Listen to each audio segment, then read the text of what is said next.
Oh, God is good. I know gagaling na yan siya. Kasi in-interview pa namin kayo ngayon. Mamaya pala nag-unga-unga na siya dun sa baba. Hindi ko naman talaga pinangarap maging media personality.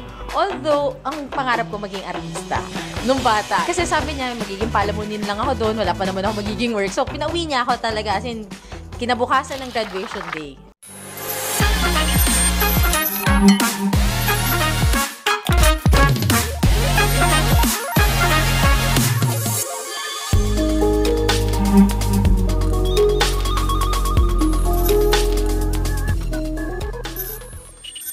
Okay na po ba siya ngayon? Doing well naman. Pero God is good. I know gagaling na yan siya. Kasi in-interview pa namin kayo ngayon. Mamaya pala nag-unga-unga na siya dun sa baba. Interesting po kasi yung background niyo po, walang related sa media. Kayo po ay graduate ng psychology sa Santo Tomas, hindi pa sa Palawan.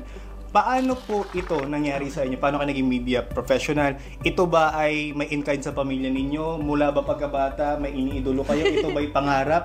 Ito po bang interest ninyo or passion ninyo also na-develop na lang? Ano pong kwento nun? That's an interesting question, Rance. Kasi actually, hindi ko naman talaga pinangarap maging media personality.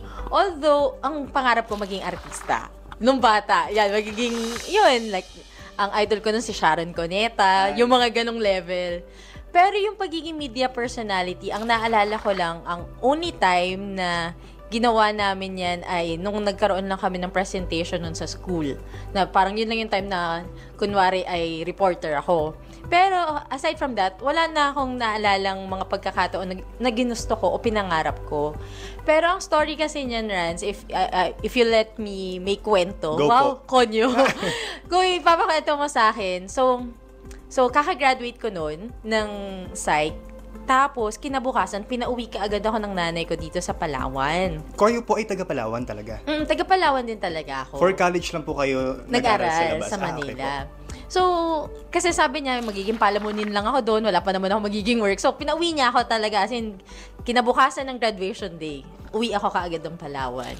So, ang ginawa niya, yun, while I'm here, sabi ko magpapahinga muna ako, pero hindi naman yun ang mangyayari. Once you graduate, ipipressure ka ng parents mo na mag-work ka na. Siyempre, kailangan mong magbalik ng nagastos nila, diba?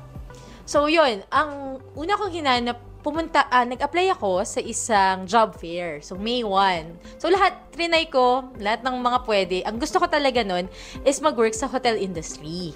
Gusto ko sa 5-star hotel. Ganon.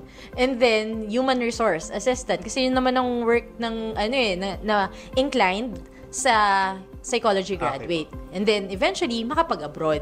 So, experience muna, then abroad. So, yun yung game plan. Pero nung time na yun, ang nag-organize ng job fair was yung ABS-CBN Palawan.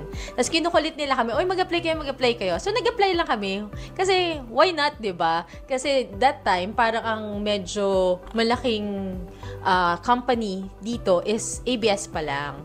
Parang pasimula pa lang ang Rob noon, 'di ba? Tapos wala pang SM. So, yun pa lang yung mga malalaking companies. Then, ang naging work ko, unang-una was human resource assistant for 9 months. Tapos, nag-work na ako nun sa hotel. Then, tumawag yung ABS ulit. Nakapag-apply na pala ako. Oh, yes. Di ko na maalala. I think naka-apply na ako nung hindi pa ako natatanggap sa hotel. Tapos, tumawag sila ulit. This time, parang pinapa-re-apply ako. Ganon. Hindi ako natanggap nung una, pero pinapa-re-apply ako. Siguro, binasa nila ulit yung mga papeles, kung sino yung mga possible. Then, ako iniisip ko naman, kahit hindi yun yung plano ko, ang plano ko kasi, get an experience dito sa hotel, and then, para mas madali ako makakuha ng work sa Manila, and then, bago ako mag-abroad. Yun yung plano. Planado na po eh. Yun yung plano ko.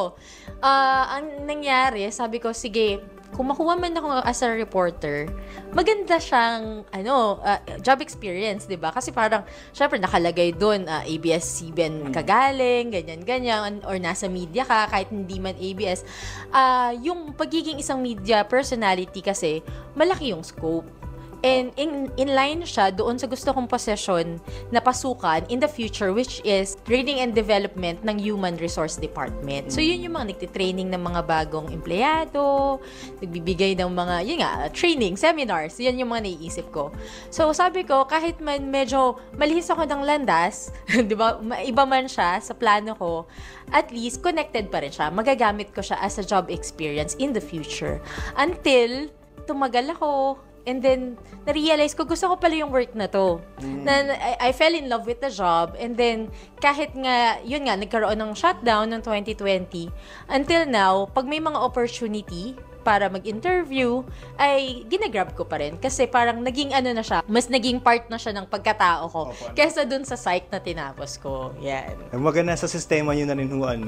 Ano po feeling nun yung hindi naman sa hindi ho nasunod mismo yung own plan ninyo, pero nadala kayo sa media industry, mas natanggap niyo rin po yun talaga agad-agad. Masaya ho kayo. Actually, it's a fulfilling experience. Although, from time to time, alam mo yun, feeling ko, nagagamit ko pa rin yung pagiging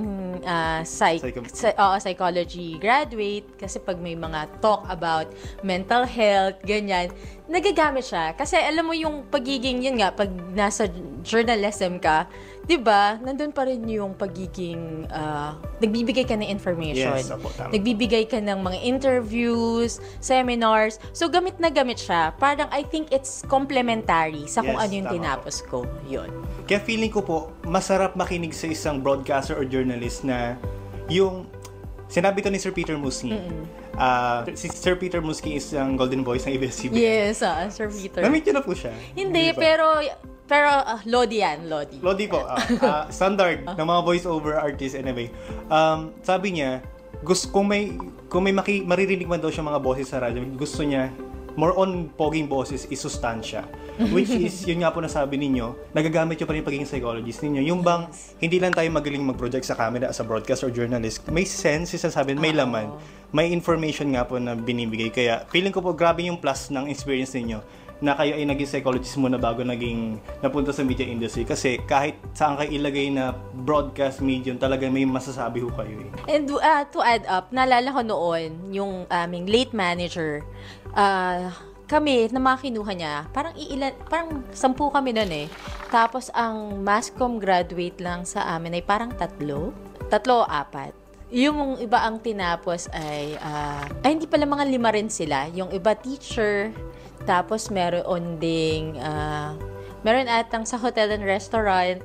So, iba-iba kami ng mga tinapos. Yun, may isa ring psych.